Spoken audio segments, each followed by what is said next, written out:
9mm versus 45. If you don't carry a 45, you're a homo. That's kind of what you hear on a lot of forums and on YouTube. The 45 is a man stopper. Yeah, the 9 has more rounds, but the 45 will drop someone. It has more knockdown power. Is that really true?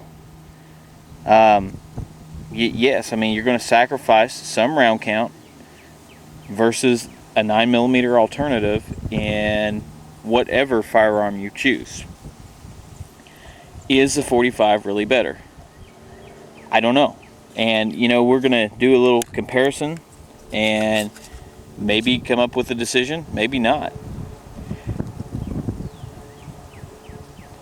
I have always liked the 45. I like throwing heavy bullets. I like throwing the 230 grain hardball. I mean, to me, that sounds cool, However, on similar size magazines, not width, obviously, but similar length, 8 rounds versus 17. Does that pay out? We're looking at 2 loads, same manufacturer, from Winchester, the 9mm 124 grain plus P bonded, and the 45 230 grain standard pressure bonded jacketed hollow point. 2 similar length guns, both 5-inch barrels.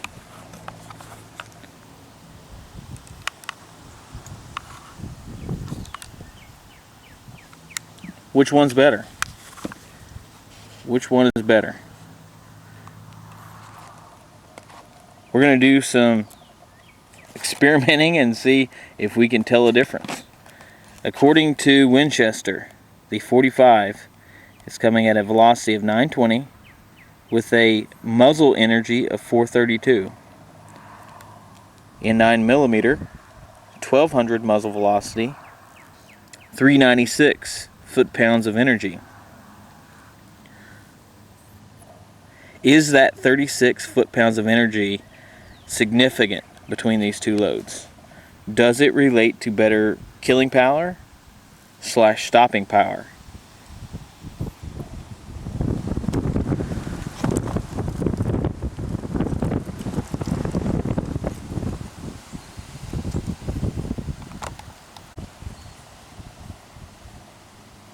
Is this better or is this better?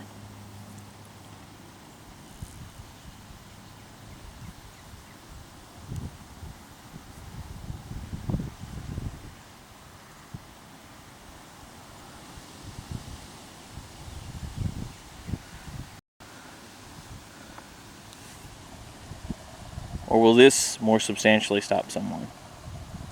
That's the question. Of course, in the case of the military, we're talking about full metal jacket, hardball.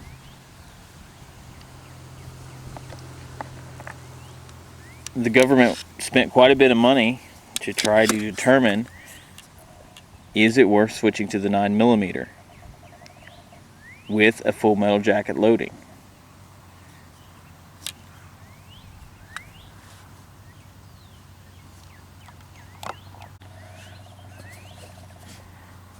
These are just 2 examples of 45s, and there's lots of other options out here. This is just a Taurus 1911 45, 5-inch barrel. Then we have a Taurus PT92, a very close copy of the Beretta. A few different things on it. It does not have a frame. It has a frame-mounted safety, not a slide-mounted safety, which I actually prefer, mostly because when I grab this gun to present it as normal, if I do have it cocked and locked, it sweeps off, very similar to what a lot of people are used to, including myself, which is a 1911. I draw, I sweep off safe, back on safe holster. To me, this is an advantage because it's similar. It does have a decock feature, which I like, and I don't have any sharp edges on the slide when I rack the slide from back here.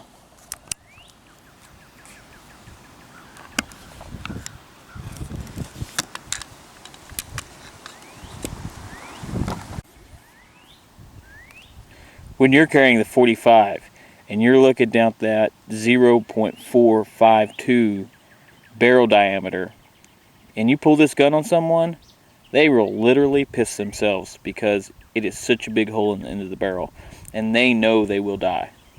Is that true? I don't think so, but that's kind of a lot of jargon that I hear kind of touted around, and I don't necessarily agree with it. You know, is that any more threatening than this? You be the judge. Personally, if anyone's pointing anything at me, I'm going to be a little nervous. But that's what we hear touted a lot by 45, 1911 aficionados. It's just so much better. And we're going to just do some little testing. We're going to see if it is that much better. You know, in my personal experience, having shot lots of things with a 45 and also a 9mm, I come away thinking they're very similar in their effectiveness. Yes, I do think in the real world the 1911 or 45 ACP does seem to hit harder, slightly more. There's more kinetic energy that seems to be delivered to a target. Have I shot stuff with a 45 and it ran off? Absolutely. I had an armadillo take 3 rounds of 230 grain jacketed hollow point and an additional 200 grain plus P XTP, and it was still alive. The third and fourth shots stopped the little critter, but it was still alive, and one to the head eventually finished the deed. Is a 9 just as effective at killing small critters around your place? I think so. I don't notice a big difference. And that's just kind of what I see. Both will perform less than what you would expect in most situations, unless you take a headshot.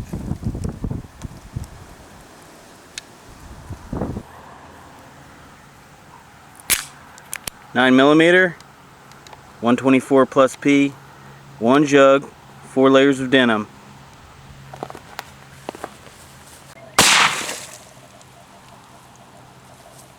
Velocity 1192. Good entry hoe. Obvious devastation to the drug. Looks like we are tearing. You can see the tears as we're exiting. Here's our hollow point. This was caught in our book. Good expansion.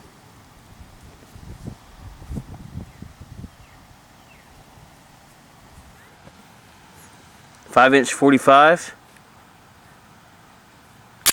8 yards, 1 jug through 4 layers of denim.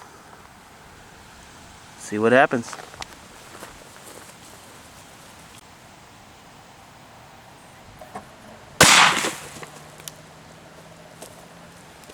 Find a projectile in our book.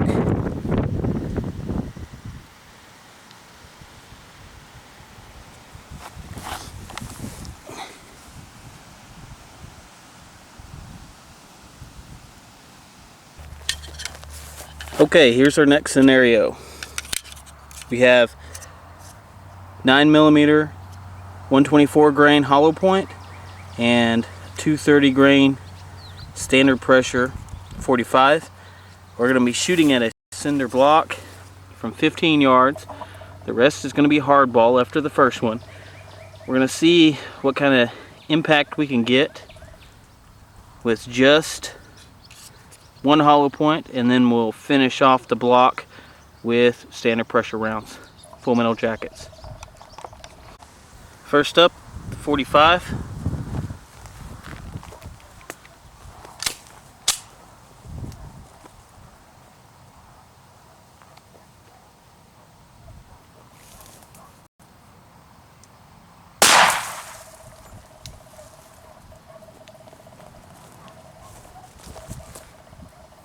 Good devastation. We'll go ahead and finish it up.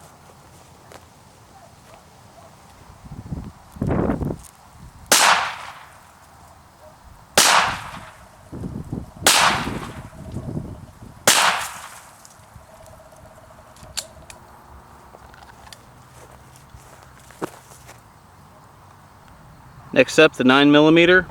First round a hollow point. The rest 115 full metal jacket.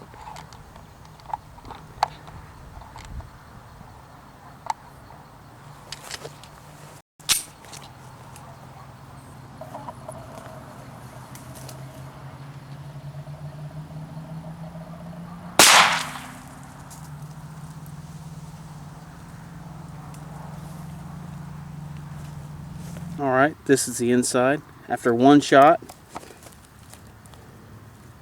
with the hollow point with the 9mm, cracked it pretty good. Front side did not shatter it on first shot like the 45. I'll finish it up with the 9mm.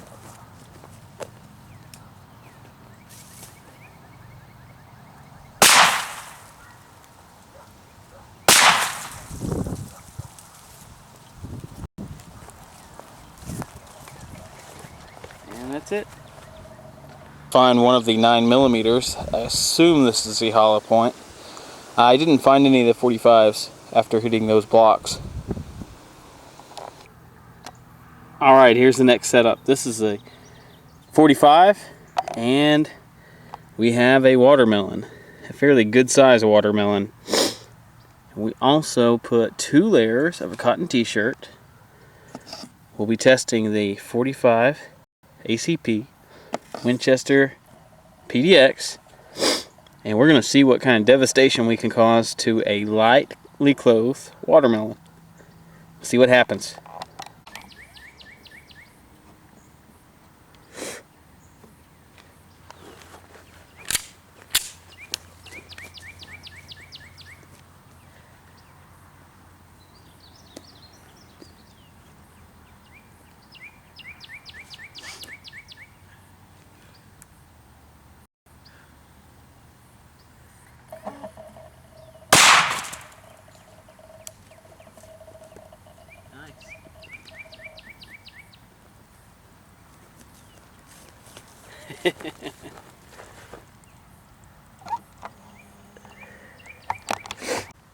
Well, that is how you fillet a watermelon open.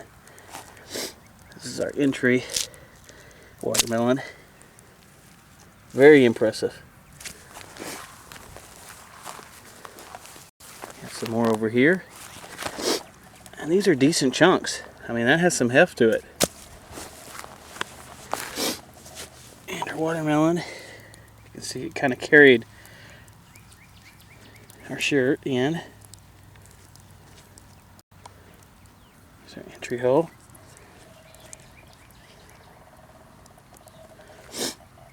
Split the watermelon here and here. And it looks like it came back. And what do we have here? You can actually see the bullet trail and how wide this is. This is a wide cavity. And this is very, very torn. Same thing here. And look what we have. This beautiful little hollow point. Very nice. Perfect symmetrical expansion. Good job, Winchester, on that one. Beautiful. It looks like, as you can see here, scoot this away from our book backstop. You can actually see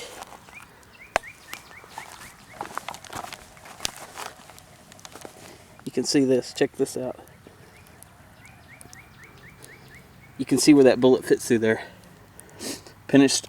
Penetrated almost the full length of our watermelon. Hit our book backstop. Excellent.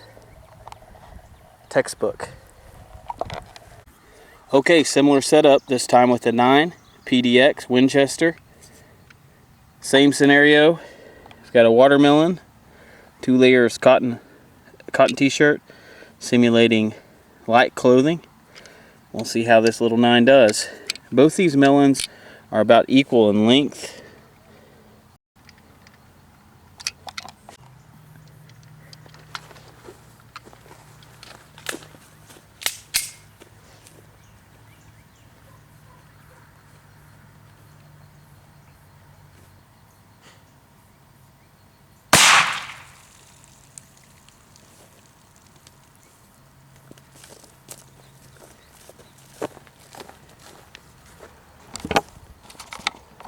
little chunk to the side.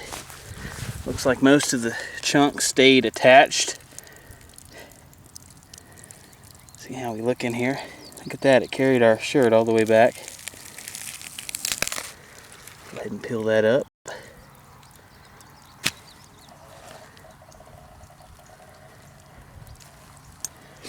Leave that dude open. Check the back side of our watermelon. Looks like we're cracked. I'm not sure if we went through.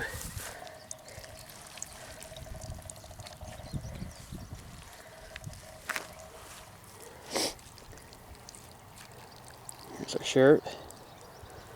It's your wound.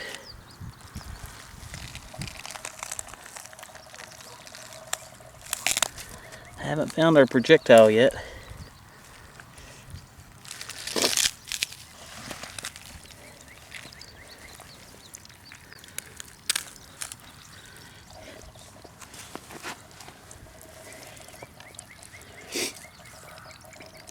One thing I noticed with both of these is this kind of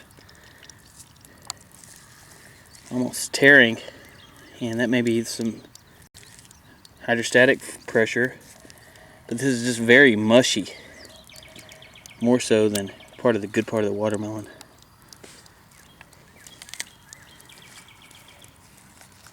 May have to set our camera down and see if we can find this bullet.